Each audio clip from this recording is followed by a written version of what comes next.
Hey guys, tower God की इस video में आपका स्वागत है। लास्ट वीडियो में आपने देखा था कि कैसे फाइनली बैम किस तरह से डिफीट कर पाता रैन को। वहीं दूसरी तरफ स्नेक मास्टर और लिलीज़ार्ड अभी भी काफी ज्यादा डेंजर सिचुएशन क्रिएट करी थी बाकी लोगों के लिए। तो वीडियो में आगे बढ़ने से पहले नीचे वाले लाल बटन को दबा चैनल को सब्सक्राइब करना और हाइप करना ना भूलें। तो मिलते हैं आपसे इंट्रो के बाद।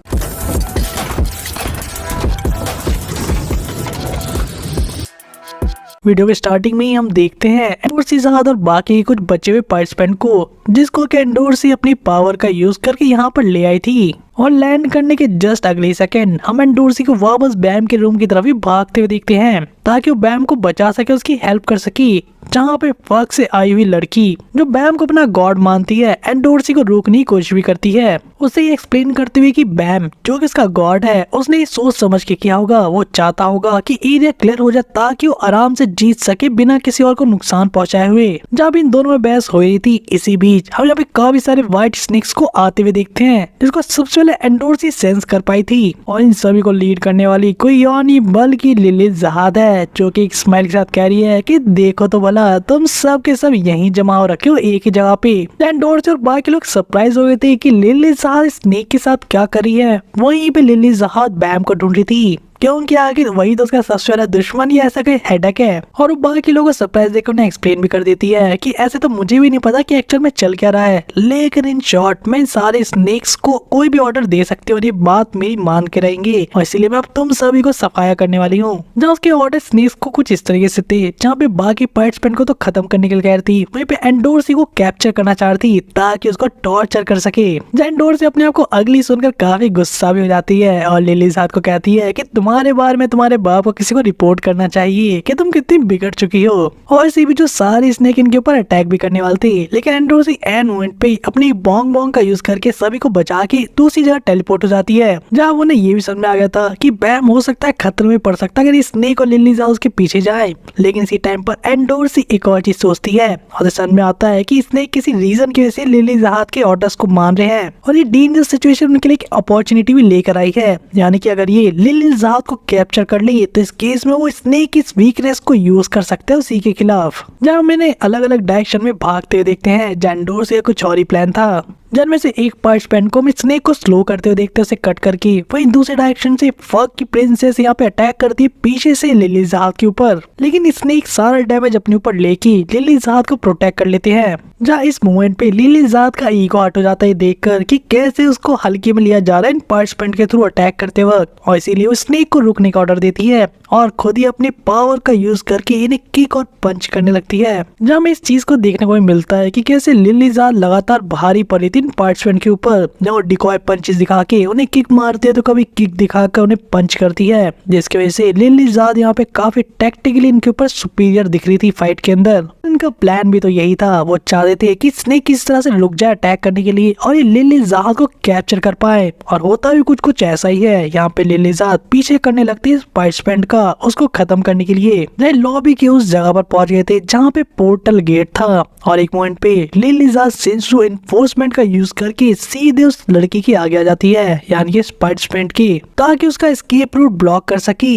लेकिन तभी लिलीज़ार्ड का ध्यान जाता है एंडोर्सी पे, जो कि पहले से रेडी थी वहाँ पे अटैक करने के लिए, और यहाँ पर ट्रैप में फंस चुकी थी लिलीज़ार्ड। और अगली पल हमें देखने को मिलता है शिफ्यून शॉट, जो कि एंडोर्सी का अटैक था, जिसका डैमेज डायरेक्टली लिलीज़ार्ड की बॉडी पर लगता है और हम उसे नीचे गिरते हुए भी देखते हैं। तो स्नेक्स को भी इस बारे में पता लग जाता है। वहीं पे पार्टिसिपेंट सोच रही थी कि कहीं लिलीज़ार्ड मर तो नहीं गई, लेकिन एंडोर्सी समझाती है कि एक्साल प्रिंसेस इतनी कमजोर नहीं होती। वह एंडोर्सी इस अपॉर्चुनिटी का फायदा उठाना चाहती थी ताकि लिलीज़ार्ड को इतना मार पीट सके ताकि लिलीज़ार्ड इस बीटिंग को ना बोले आने वाले काफी टाइम तक। हमें बैक टू बैक एंडोर्सी किक्स भी दिखती है, जो कि सीधे लिलीज़ार्ड को लगी थी और सीढ़ियों से नीचे लुढ़कते हुए आ जाती है। जहाँ स्नेक भी देखकर एंडोर्सी की तरफ बढ़ने लगते हैं, लेकिन एंडोर्सी सेम मोमेंट पे यहाँ होस्टेज बना लेती है लिलीज़ार्ड को और स्नेक को धमकाती है कि अगर तुम आ गया है तो तुम्हें पता है इसका क्या हश्र होने वाला है।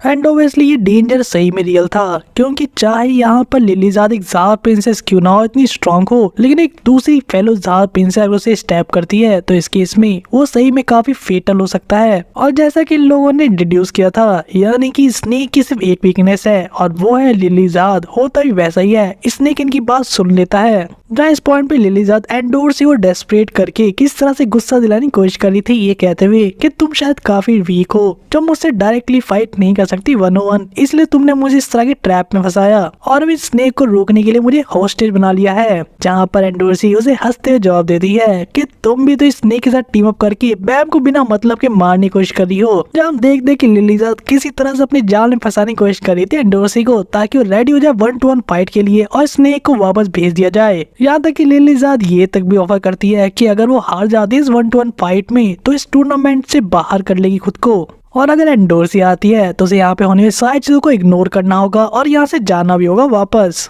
क्योंकि हो सकता है किसी पॉइंट पर आके इसने कितने ज्यादा डेस्परेट हो जाए ये सोचकर कि लिलीजाद मारी ना जाए और वो अटैक कर दे इन पे बिना किसी रीजन के। लेकिन ये फक प्रिंसेस एंडोर्सी को समझाती है कि उसे ट्रिक होने की कोशिश नहीं करनी चाहिए और लिलीजाद उसे अपनी बातों में फंसा रही है, उसे धोखा देने की कोशिश कर रही है। वहीं पे लिलीजाद अपना दूसरा चाल चलती है। वो एंडोर्सी को कहती है कि तुम सही में इतनी ज्यादा वीक हो, अगर मैं हार गई तो अपने घुटनों बैठ कर तुमसे मार मांगूंगी और अपने आने वाले रेस्ट ऑफ द लाइफ तक तुमको मास्टर कह के बुलाऊंगी, तुम्हारे आगे झुक के रहूंगी। जहाँ एंडोर्सी फाइनली इस ट्रैप में फंस जाती है और कहती है कि मैं इस बात को मानने के लिए यानी ऑफर को मानने के लिए रेडी हूँ, लेकिन पहले तुम्हें स्नेक्स को यहाँ से बाहर भेजना होगा।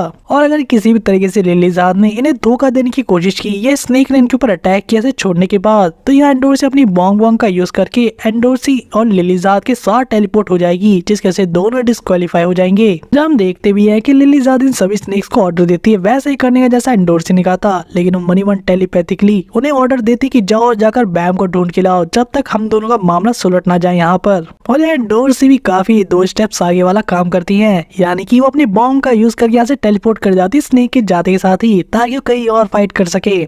जहाँ इनकी बैटल ऑफ चालू होने वाली थी, यानी कि 1-to-1 प्रिंसेस वर्सेस प्रिंसेस, जहाँ पे एंडोर्सी वार्म अप वगैरह भी कर रही थी बॉडी स्ट्रेच करके। जो दूसरी लिलीजाद मेंटली अटैक करना शुरू कर देती है, यानी कि एंडोर्सी को वो एक ऑर्डिनरी प्रिंसेस कह के चिढ़ाती है कि तुम्हारे सामने तो मैं ऐसे भी फाइट कर ही सकती हूँ। वही दूसरी तरफ एंडोर्सी इस चीज को लेकर कॉन्फिडेंट थी कि अब लिलीजाद को आने वाले पूरी जीवन भर यहाँ पे एंडोर्सी को अपना मास्टर कह के बुलाना पड़ेगा और झुक के रहना होगा उसके आगे। वही बाकी के 2 पार्टिसिपेंट यानी कि फक और वो रिपोर्टर दोनों आपस में बात कर रहे थे कि उन्हें आज तक सुना ही था कि ज़हार प्रिंसेस काफी अनप्रेडिक्टेबल होती है और वो कुछ भी कर लेती है किसी मोमेंट पे, लेकिन वो आज ऐसा देख नहीं अपनी आंखों से। और अभी डिस्कस ही कर रहे थे कि कैसे लॉबी का एरिया और भी खतरनाक हो सकता है, क्योंकि यहाँ पे कोई और भी आ सकता है। और इसी मोमेंट पे हम गेट को भी यहाँ पे एक्टिवेट होते हुए देखते हैं और यहाँ से आप लोगों की फैन फेवरेट कैरेक्टर वापस आ चुकी है। हम देखते हैं कि इन दोनों को कोई पुकार रहा था ये पूछते हुए कि आखिर बैम कहाँ है, और ये कोई और नहीं बल्कि प्रिंसेस यूरी ज़हार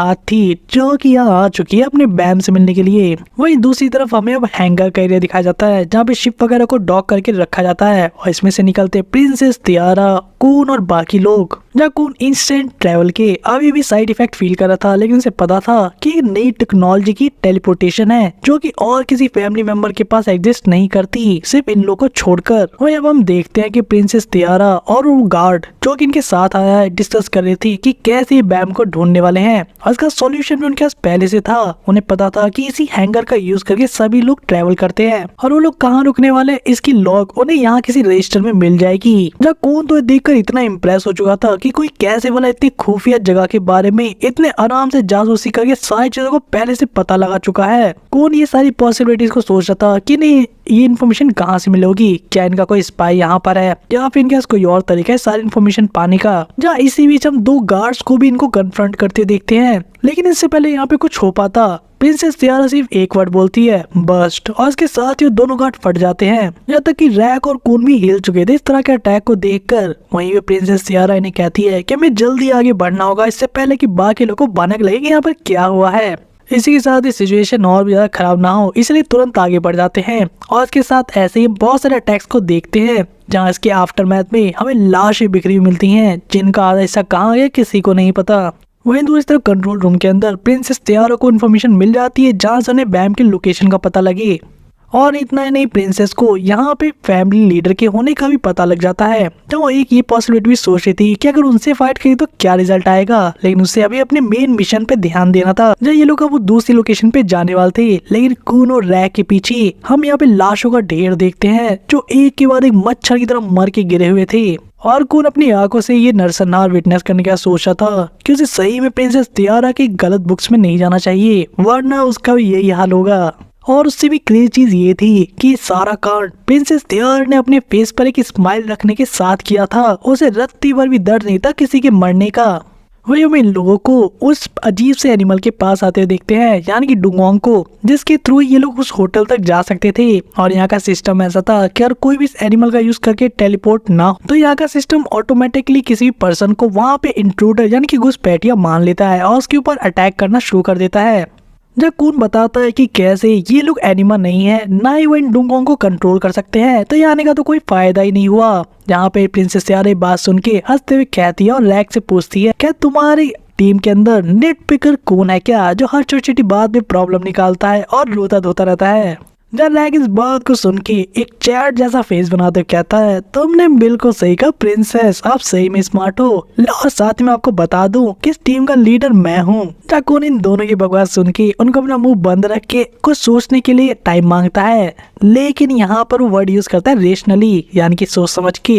इस बात को सुनकर प्रिंसेस तियारा कहती है, तुम मुझ पे छोड़ दो, क्योंकि वो ऐसी डुगोंग यानी कि एनिमल के पास जाके उससे काफी प्यार से पूछती है, क्या रेशनली तुम हमारी हेल्प करना चाहोगे क्या, और हमें हमारी डेस्टिनेशन तक ले चलोगे। जब ये लोग नोटिस करते हैं कि वो जो एनिमल था वो इन्हें साफ मना कर देता है, क्योंकि ऑब्वियसली वो सिर्फ अपने ट्रेनर की बात ही सुनेगा। जब तियारा भी इस बात से एग्री करती है, जो चीज कून ने कही थी कि यहाँ जितने भी एनिमल्स है यानी कि डुगोंग, ये सिर्फ अपने ट्रेनर की बात सुनते हैं, लेकिन वो सभी ओल्डर डुगोंग होते हैं। और तियारा जिससे हेल्प मांग रही है वो एक बेबी डुगोंग है, यानी इसको अभी तक ट्रेन नहीं किया गया, लेकिन उनके पास अपने खुद की जजमेंट भी होती है इस पॉइंट तक। और अगले पल हम वही सेम बर्स्ट अटैक देखते हैं, जहाँ जितने भी डुगोंग यहाँ प्रेजेंट थे वो सभी एक के बाद एक फटने शुरू हो जाते हैं, और ये बेबी डुगोंग की देखकर भी फट जाती है, और इसीलिए वो इनको ले जाने के लिए रेडी हो जाता है।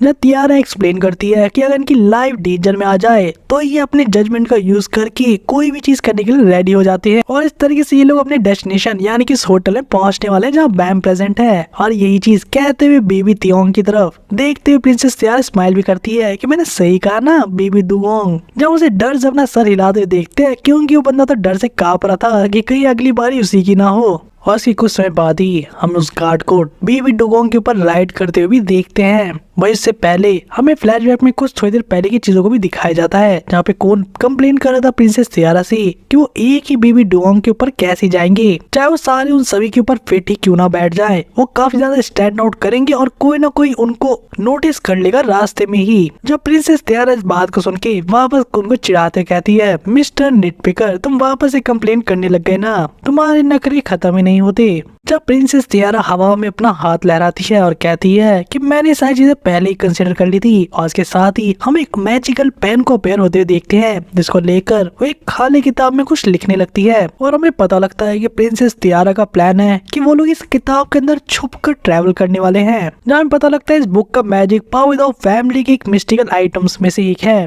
वहीं पर कौन सोचते से देखते हुए ये बुक बिल्कुल किसी मैन बॉर्डीनिया या फिर व्हाइट हेवनली मिरर जैसा लगता है, और हम प्रैक्टिकली देख पाते हैं कि कैसे प्रिंसेस तियारा जिसका भी नाम इस बुक के अंदर लिखेगी वो किसी तरह मैजिकली इसके अंदर एंटर कर सकता है या ऐसा कहीं छुप सकता है। और अगले ही पल ये सभी इस बुक के अंदर घुस जाते हैं या ऐसा कहीं टेलीपोर्ट हो जाते हैं, और ये बुक बंद हो जाती है, जैसे कि गार्ड बंदा उठा लेता है। और इसीलिए प्रेजेंट में दिखाया था कि इस बेबी डुगोंग जिसका नाम शार्क नोज है वो यहाँ पे अकेले ट्रेवल कर रहा है इस बुक को लेकर, और वो फाइनली उस होटल के सामने भी पहुंच चुका है। लेकिन जिस मोमेंट वो अंदर एंटर करने की कोशिश ही करने वाले थे उनके ऊपर एक अटैक हो जाता है, जैसे ऑब्वियसली डॉज तो कर लेते हैं, लेकिन अटैक किसी और की तरफ से नहीं बल्कि इस होटल के मैनेजर मिस्टर जमजम की तरफ से था, जो इन्हें रोकते हुए कहता है कि हमारी खुद की फैमिली से कोई एडवांस हाई रैंकर भी यहाँ आने की जरूरत नहीं करता, और फिर भी तुम यहाँ चले आए, एंड ऑब्वियसली तुम इस होटल के बारे में अच्छे से नहीं जानते होगे, तो तुम पक्का हमारी फैमिली को तो बिलोंग नहीं करते, यानी कि तुम लोग या फैमिली के मेंबर नहीं हो। चाहे बंदा अपने सामने एक पावरफुल रैंकर को देखकर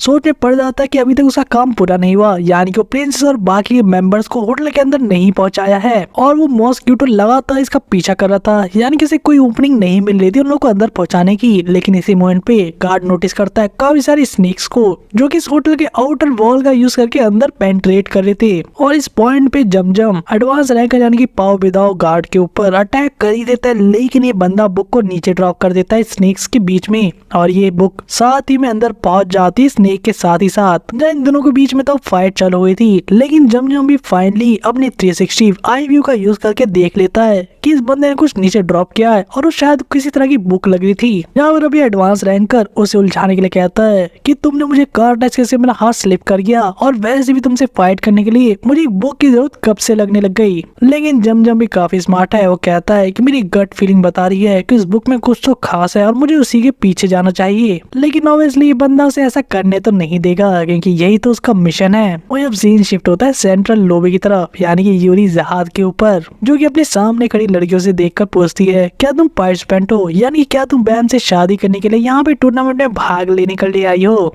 यूरी तो ने यहाँ तक कहती है कि तुम लोग उम्र में कुछ ज्यादा ही 100 साल अभी छोटे हो शादी करने के लिए, तुम्हें यहाँ पर नहीं आना चाहिए था। जहाँ इनमें से एक पार्टिसिपेंट अब पूछती है कि भला तुम कौन हो। जहाँ यूरी अपने आप को इंट्रोड्यूस कराते हुए बताती है कि वो जहाज प्रिंसेस है जिसे यूरी जहाज के नाम से जाना जाता है टावर में।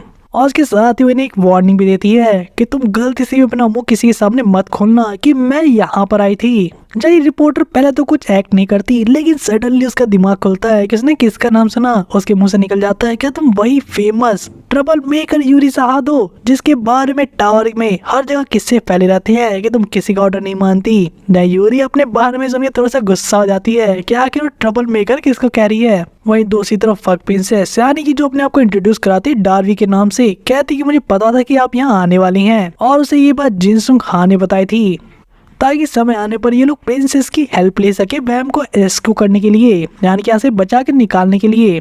यहाँ तक कि जिनसों का पूरा 100% श्योर था कि जब मैसेज यूरी जहां तक पहुंचेगा तो बैम को बचाने के लिए जरूर चली आएगी, और हुआ भी कुछ ऐसा ही। जो सुनकर यूरी का फेस एक्सप्रेशन तो आप देख ही सकते हो कितनी फ्रस्ट्रेटेड थी, क्योंकि उसको यूज जो किया गया एक तरीके से। डर भी गलती से ये भी कह देती है कि मुझे पता है कि वो आपको ऑफेंड तो नहीं करेंगे क्योंकि उन्होंने बाकी लोगों को भी चूज किया है इस काम के लिए, और वैसे भी आप प्रिंसेस रियल ब्लैक मार्च को बैम के पास तो नहीं छोड़ सकते इतने लंबे टाइम के लिए। अब रिवील होता है कि बैम के पास रियल ब्लैक मार्च है, और जो चीज यूरी जात कैरी कर रही है वो एक रेप्लिका है, यानी कि नकली है। और यहाँ पर यूरी कहती है कि पता नहीं जिसका क्या प्लान कर रहा है, लेकिन अभी के लिए तुम मुझे बैम के पास ले चलो। वह इस पॉइंट पर हम रिपोर्टर को देखते हैं जो कि एक नई न्यूज निकालने की कोशिश करी थी, यानी कि ब्रेकिंग न्यूज। वो पूछती है क्या तुम भी बैम से शादी करने में इंटरेस्टेड हो क्या, इसलिए तुम यहाँ पर आई हो भागी भागी ये बात सुनकर कि बैम शादी करने वाला है, क्या तुम भी कम्पीट करोगी इस टूर्नामेंट में। लेकिन ये देखा जाए तो कहीं से अनफेयर हो जाएगा बाकी के पार्टिसिपेंट के लिए, क्योंकि ऑब्वियसली तुम सबसे पावरफुल हो यहाँ पर। जब यूरी इस बात को सुन के कहती है तुम्हारी हिम्मत कैसे हुई हमें एक लेवल पे लेने की, मैं वैसे भी इस टूर्नामेंट में जो छोटे मोटे चीजें हैं पार्टिसिपेट करने नहीं आई हूँ, लेकिन एक बात बोलना मत, मैं बैम को किसी को नहीं लेने दूंगी। एंड ऑब्वियसली जो चीज मेरी नहीं हो सकती वो किसी की भी नहीं होगी, मैं ये चीज मेक श्योर करूंगी। और अभी के लिए मैं बस इतना ही कमेंट करना चाहती हूँ। जैसे तरह कुछ डिस्कशन के बाद ये लोग आगे बढ़ जाते हैं और इनके ठीक ऊपर हम उसी बुक को देखते हैं, यानी कि जिसके अंदर कून और रैग बाकी लोग छुपे हुए हैं, जो कि इनके ठीक पीछे गिरती है और यूरी का ध्यान इस पे चला जाता है। वही बुक के अंदर से हम बाकी लोग को देखते हैं जो सोचे थे कि बुक मूव करना रुक चुकी है, तो क्या ये लोग पहुंच गए हैं। वही दूसरा यूरी जो कि दूसरे डायरेक्शन में जा रही थी वो वापस लौट जाती है और इस बुक को देखकर सोचने लगती है कि पाविदाओ की बेल्ट शिप तो नहीं है, तो यहाँ वाला हवा से बुक्स क्यों गिर रही है।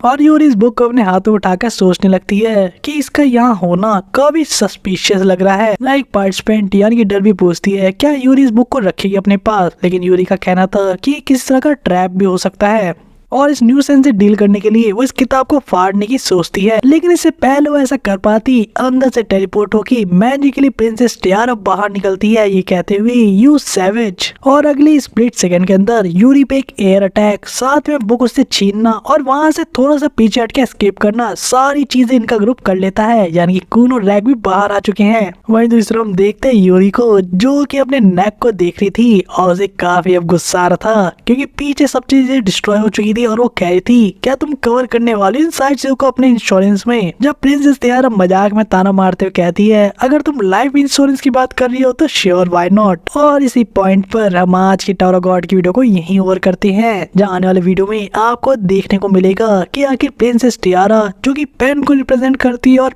यूरिया जो कि स्वॉर्ड को रिप्रेजेंट करती है, इनके बीच का टकराव कितना ग्रेट होने वाला है। और मैं आपको बता दूं इनकी केमिस्ट्री काफी ग्रेट है, काफी सारे फनी और कॉमेडिक सीन भी आने वाले हैं इनके बीच में। तो वीडियो में आगे चीजों को ओवर करने से पहले वीडियो अगर पसंद आई हो तो वीडियो को लाइक करना ना भूले, साथ ही में चैनल को सब्सक्राइब जरूर करें और शेयर करें अपने फ्रेंड्स के साथ। और ऐसी वीडियोस को देखने के लिए बेल आइकन को दबाकर नोटिफिकेशन को ऑन कर ले। तो मिलते हैं आपसे नेक्स्ट वीडियो में।